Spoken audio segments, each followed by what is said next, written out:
Solidement implanté dans la région, les services financiers Fontaine-Picard offrent un service personnalisé en assurance vie, invalidité, maladie grave, en placement garanti ou en fonds de placement, assurance collective et rente collective. Services financiers Fontaine-Picard, 74 Saint-Jean-Baptiste-Est, Montmagny, 248-2404.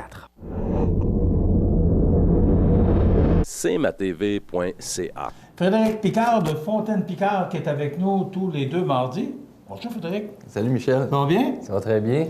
J'ai eu vent qu'il y avait du golf dans l'air cet après-midi. Oui, la seule fois que je vais jouer au golf dans l'air, il va y avoir une belle Le orage. parapluie, les bottes caoutchouc seront de mise. Ouais. C'est J'ai hâte de passer pour toi, jouer au Frédéric. golf, merci.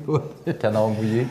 Écoute, le sujet aujourd'hui, encore la semaine passée dans le Journal de Québec, un spécialiste en placement financier qui a floué des gens.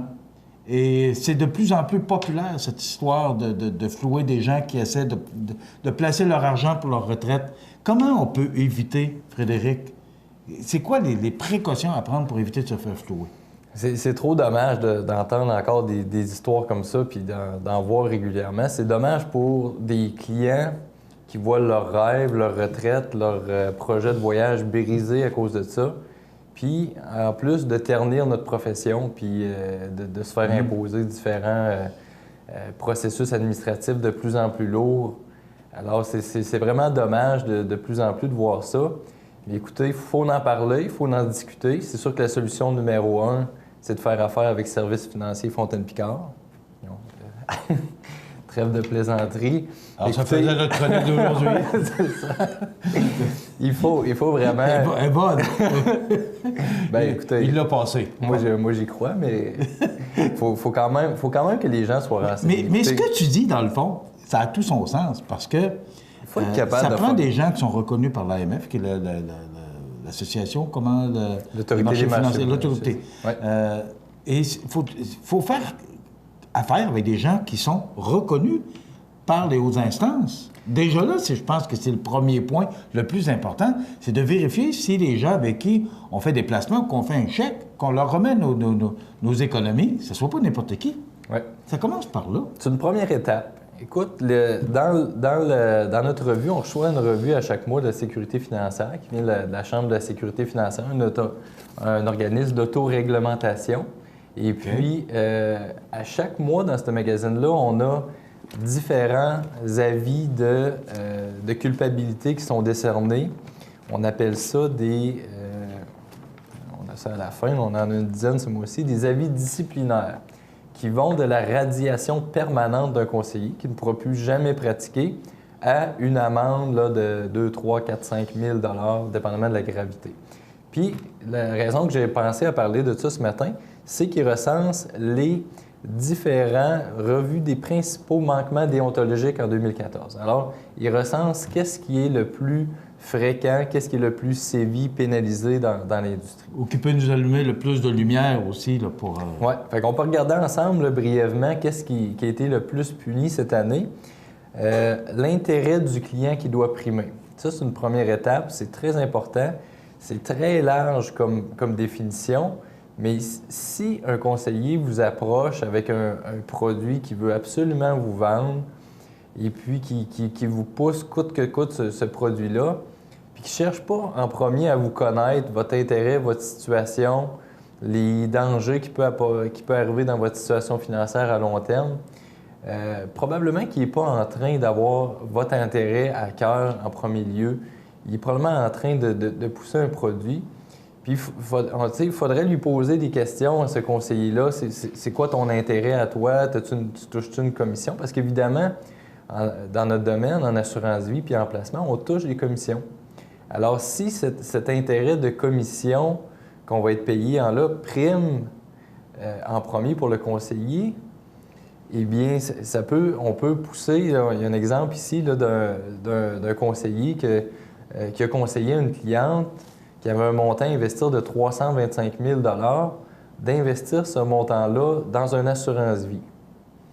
Alors là, toutes sortes de stratagèmes, mais ce qu'il faut comprendre là-dedans, c'est que l'assurance vie pour le conseiller était beaucoup plus payante que de vendre simplement un placement à cette cliente-là. Alors, donc, il pensait à ses intérêts au lieu de penser aux intérêts du client. Exactement. L'intérêt du client a passé en deuxième. Alors, Alors, il faudrait que les clients soient en mesure, puis j'en ai des fois des clients qui arrivent préparés à une rencontre quand ils vont me rencontrer.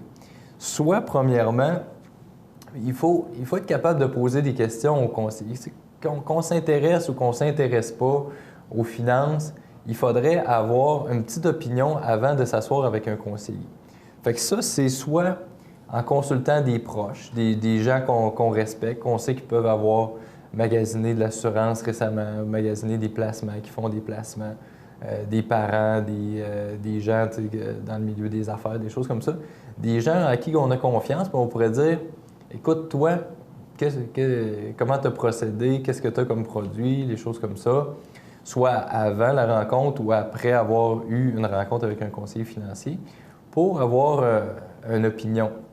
Puis, sur Internet, il y a plein d'informations qui sont disponibles. Puis, des fois, des clients, ça paraît qu'ils ont fait ça quand ils me rencontrent. Ils sont allés voir sur Internet, puis là, ils arrivent avec des questions. Puis, des questions qui peuvent être facilement embêtantes pour un conseiller. Ça pourrait déstabiliser un conseiller qui ne connaît pas son affaire, qui n'a pas l'intérêt du client. Comme par exemple, des questions qui peuvent être embêtantes. Là, un client pourrait arriver, exemple, ça m'est arrivé récemment, il y avait le top 10 des fonds de l'année qu'il avait trouvé sur un site web. Puis là, il a commencé à me demander, il a vu, celui-là, je l'ai, pourquoi je ne l'ai pas, lui? Puis là, il a fallu que je lui explique que dans une répartition globale, on ne peut pas deviner tous les fonds que l'année suivante vont être les meilleurs. Si on prend tout cela de l'année passée, est-ce qu'ils vont être meilleurs l'année prochaine? C'est pas garanti. Fait qu'il faut être capable d'expliquer aux clients que oui, on a bien fait notre travail de magasiner les différents fonds. Mais vous n'êtes pas des devins, vous n'êtes pas des bons dieux non plus. Là. Vous placez selon les marchés, vous avez quand même des indices, vous avez des graphiques pour vous aider à conseiller, mais vous n'êtes pas devin non plus. Vous ne savez pas ce qui va se passer demain. Le marché, s'il y en a qui savaient comment que le marché boursier va bouger, c'est sûr qu'il serait milliardaire. C'est toujours d'imprévisible, puis même les meilleurs ne peuvent pas le prédire. Mais par contre, il y a des bons conseils au bon moment qu'on peut donner à nos clients. Fait que ça, dans un premier temps, il faut avoir l'intérêt du client.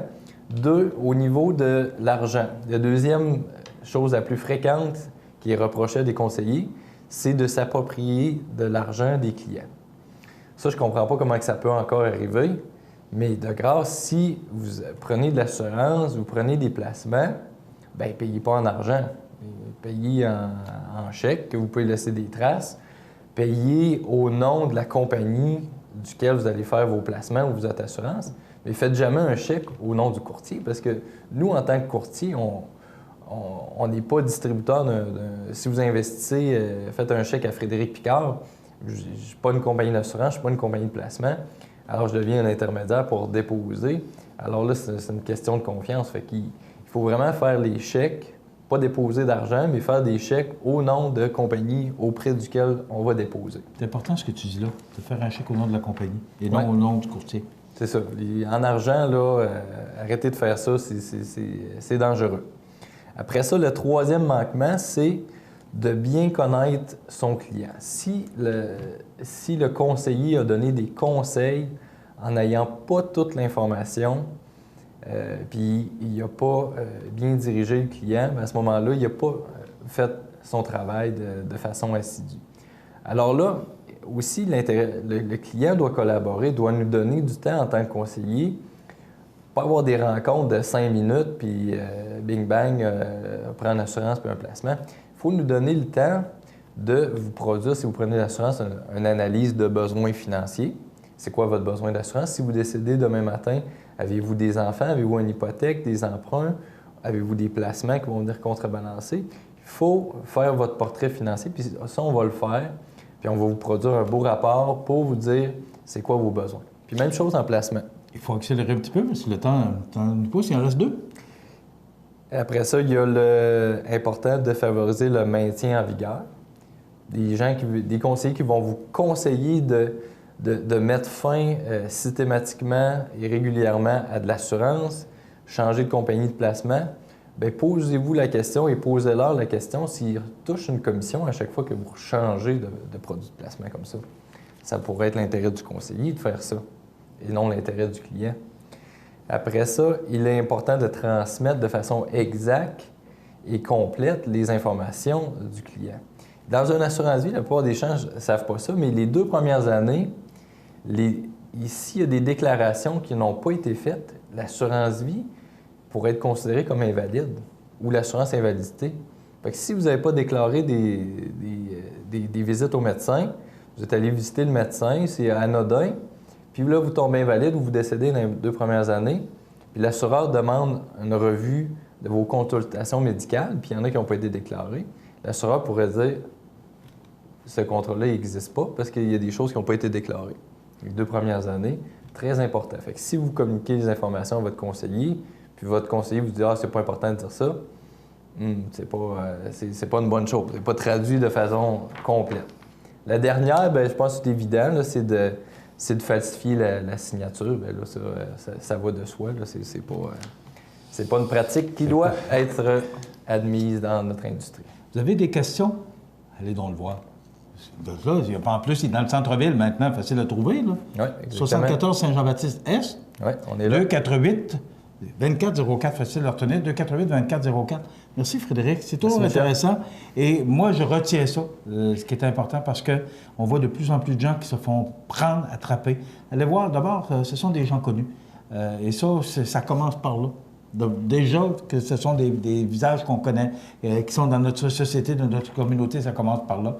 Et aussi, bien, de voir ces gens-là qui sont mandatés par différentes instances qui permettent de faire confiance. Et surtout, faites pas de chèque à n'importe quel nom, mais au nom de la compagnie. Je pense que ça, c'est ce que je retiens le plus important. C'est bon. Merci Frédéric. Merci Michel. Voilà, on s'arrête dans quelques instants les anniversaires et on a Jean-François Roy du service des loisirs. Puis on est supposé aussi avoir peut-être Laurence Jalbert avec nous qui est en spectacle ce soir. Alors tout ça d'ici la fin de l'émission.